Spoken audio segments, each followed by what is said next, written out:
শুভ সকাল চট্টগ্রাম। হ্যালো শুরু করে দিয়েছে। আমি আসি। চলো তো তুম পাহাড় জুম ঘরে।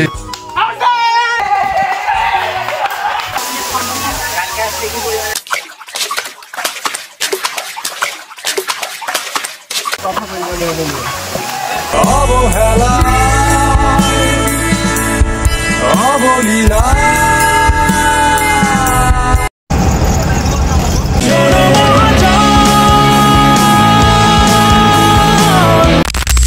আসসালামু আলাইকুম, আমরা খাদক ট্যুর ব্লগে আপনাদেরকে স্বাগতম। গতদিন আমরা রাঙামাটি ভ্রমণ করে এসেছি এবং তার আগের রাতে আমরা ট্রেনেই ছিলাম, যার কারণে আমাদের ঘুম হয়েছিল না। আর এই রাতে আমাদের ঘুম হয়েছে এবং সকাল সকাল ঘুম থেকে উঠে আমরা চলে এসেছি চট্টগ্রাম রেলওয়ে স্টেশনে। আসসালামু আলাইকুম, শুভ সকাল চট্টগ্রাম। আজকে আমাদের ট্যুরের তৃতীয় দিন।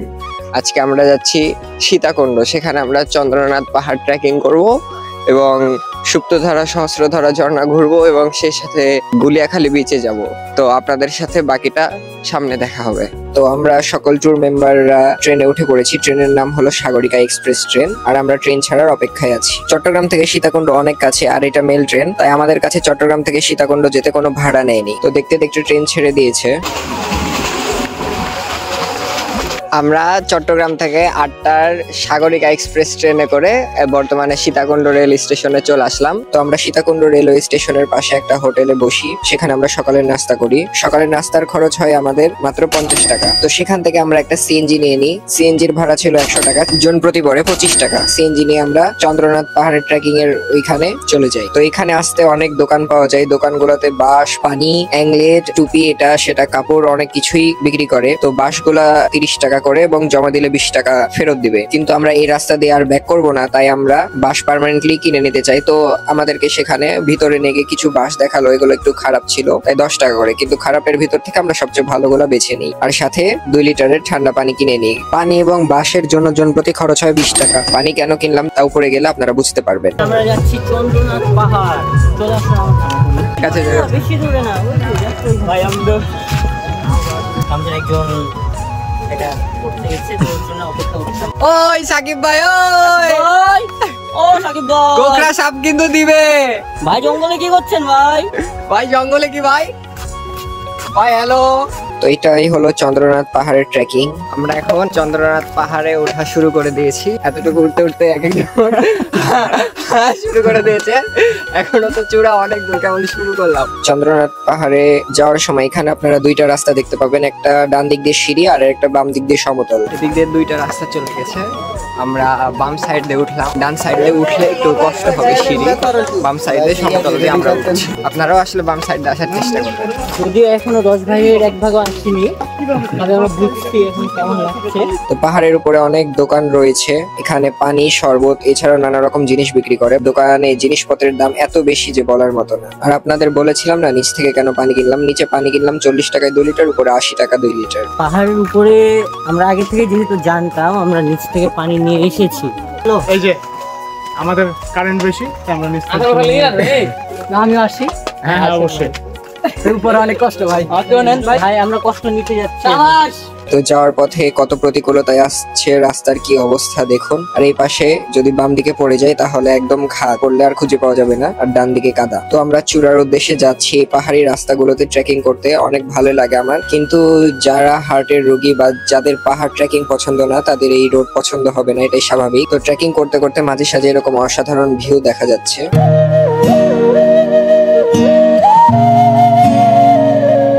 সেদিন ছুটির দিন ছিল না, তাই অতটা ভিড় ছিল না। ছুটির দিন আসলে চন্দ্রনাথ পাহাড়ে ভালোই ভিড় থাকে, যা শুনেছি আমি। তো ট্রেকিং করতে করতে আমরা চলে আসলাম প্রথমের একটা চূড়ায়। এখানে একটা মন্দির আছে, কিন্তু এটাই চন্দ্রনাথের আসল চূড়া না। চন্দ্রনাথের আসল চূড়া আরো দূরে, ওই যে অত উপরে। তো এখান থেকে অনেক সুন্দর একটা ভিউ আসছিল।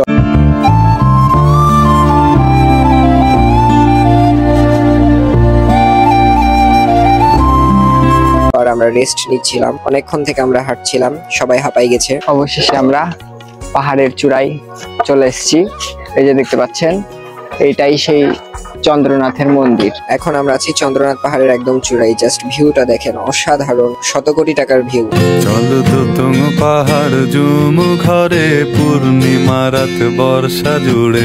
তো আমরা চন্দ্রনাথের পাহাড়ের চূড়া থেকে আবার নেমে যাচ্ছি। তো নামতে যে এখানে দুইটা রাস্তা দেখা যাবে, একটা ডানে সিঁড়ি দিয়ে রাস্তা চলে গেছে আর সোজা একটা রাস্তা চলে গেছে। আমরা সহস্রধারা এবং সুপ্তধারা ঝর্ণায় যাব, তাই আমরা সোজা রাস্তাটা বেছে নিই। তো সামনে কিছু সিএনজিও পাওয়া যায়, সিএনজি ভাড়া নেয় অনেক। আর আমরা যেহেতু ট্রেকিং করতে এসেছি, আমরা পায়ে হেঁটেই চলাচল করব। আপনারাও আসলে পায়ে হেঁটে চলাচলের ইন্টেনশন নিয়ে আসবেন। তো আমরা যেখানেই যাই খেলাধুলা থেমে থাকবে না।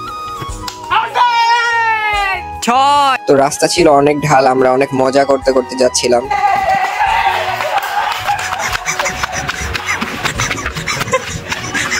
তো চলে আসি প্রথমে আমরা সহস্রধারা ঝর্ণার কাছে। তো ইকো পার্কের টিকিট নিচ্ছিলাম আমরা এখানে। টিকিটের দাম 50 টাকা করে, কিন্তু আমরা স্টুডেন্ট আইডি কার্ড দেখাই, তাই আমাদের কাছ থেকে নেয় 30 টাকা করে। তো চলে আসলাম আমরা সহস্রধারা ঝর্ণার ট্রেকিং এ। এখানে অনেক সিঁড়ি ছিল, অনেক নিচে নামতে হচ্ছিল। এখানে একটা ঝিরি পথও পার হতে হয়েছে আমাদেরকে। আর ওরা দেখেন সবাই হাঁপাই গেছে এত নিচে নামতে নামতে, ভাবছি উপরে উঠতে যে কি হবে। তো অবশেষে আমরা চলে আসলাম সহস্রধারা ঝর্ণায়।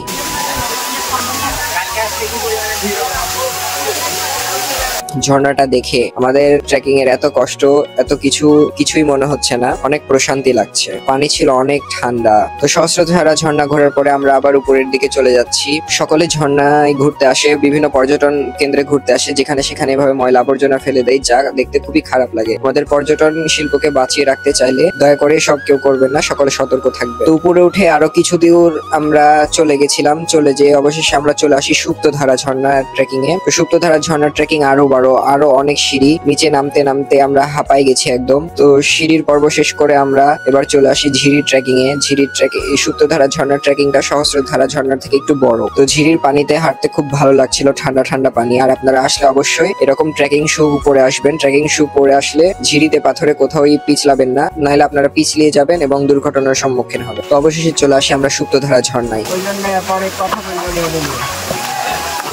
ঝর্ণাটা দেখে আমাদের সকল কষ্ট একদম নিমিষেই উধাও হয়ে গেল। এত সুন্দর প্রশান্তি লাগছিল, আর 100 কোটি টাকার ভিউ।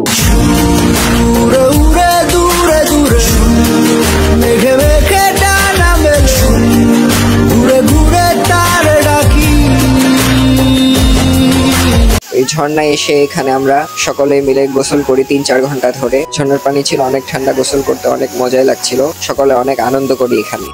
সুপ্তধারা ঝর্ণায় গোসল শেষে আমরা আবার উপরে উঠে যাচ্ছি। নামতেই যে কষ্ট হয়েছিল, উঠতে তাহলে কি হবে আপনারাই ভালো জানেন। উপরে উঠে আমরা কিছুক্ষণ রেস্ট নিয়ে আবার হাঁটা ধরি এবং অবশেষে আমরা ইকো পার্কের গেটে চলে আসি। এখানে আপনারা বিভিন্ন স্পটের দূরত্ব দেখতে পাবেন। ইকো পার্কের এইখানে এসে আমরা দুপুরের খাবার খেয়ে নিই। জন প্রতি খরচ হয় 100 টাকায়। তো দুপুরের খাবার শেষ করে আমরা আবার মেন রোডের উদ্দেশ্যে হাঁটা ধরি এবং সেখান থেকে একটা সিএনজি নিই। সিএনজির ভাড়া নেয় 250 টাকা, জন প্রতি খরচ হয় 60 টাকা। আমরা যাই গুলিয়াখালী সি বিচ। তো গুলিয়াখালী সি বিচ যেতে যে রাস্তার যে অবস্থা, তা দেখে অনেক খারাপই লাগলো। এই রাস্তাটা দ্রুত সংস্কার করা উচিত। আর ওই যে দেখুন, ওইটা ছিল চন্দ্রনাথ পাহাড় আর এইদিকে রয়েছে গুলিয়াখালী সি বিচ। অবশেষে চলে আসি গুলিয়াখালী সি বিচ। সি বিচটা অসাধারণ লাগছিল। ওই যে দেখুন সেই গুলিয়াখালীর ভাইরাল দোলনা। সি বিচের ঘাসগুলো প্রাকৃতিক ভাবে যে এত সুন্দর হতে পারে, তা আপনারা এখানে না আসলে বুঝতে পারবেন না। আর সকালবেলা সবুজ ঘাসের এখানে পানি চলে আসে আর বিকালবেলা পানি নেমে যায়।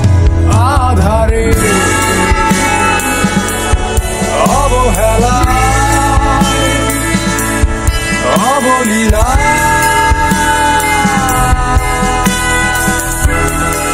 এখানে আমরা কিছু নাস্তা করি নিই। নাস্তা বাবদ আমাদের জন প্রতি খরচ হয় মাত্র 30 টাকা। তো গুলিয়াখালী বীচ ঘোরাঘুরি শেষে সিএনজি নিয়ে সীতাকুণ্ড বাস স্ট্যান্ডে চলে যাই। সিএনজির ভাড়া নেই 150 টাকা, জন প্রতি ভাড়া পড়ে 40 টাকা। আমরা বাস স্ট্যান্ডে চলে আসি এবং বাসে উঠে যাই চট্টগ্রামের উদ্দেশ্যে। সীতাকুণ্ড থেকে চট্টগ্রামের বাসের ভাড়া নেয় 50 টাকা করে এবং আমাদেরকে অলংকার মোড়ে নামাই দেয়। আমরা চট্টগ্রামের অলংকার মোড় থেকে একটা সিএনজি নিয়ে নিই। সিএনজি নিয়ে আমরা হোটেল চলে যাই। হোটেলটা তো আমাদের স্টেশনের পাশে। সিএনজি ভাড়া নেয় 180 টাকা এবং জন প্রতি খরচ পড়ে 45 টাকা। তো হোটেলে থেকে আমরা ফ্রেশ হয়ে বেরিয়ে পড়ি রাতের খাবারের উদ্দেশ্যে। আজকে আমাদের রাতের খাবার ছিল মেজবান। রাতের খাবারের খরচ হয়েছিল জন প্রতি 280 টাকা। তো মেজবান খাই আমরা ডায়মন্ড রেস্টুরেন্টে। তো হোটেলে যেতে যে আমরা এইখানে চলে আসি। এই জায়গাটা দেখে কি আপনাদের কিছু মনে পড়ছে? এবার একটু দেখুন।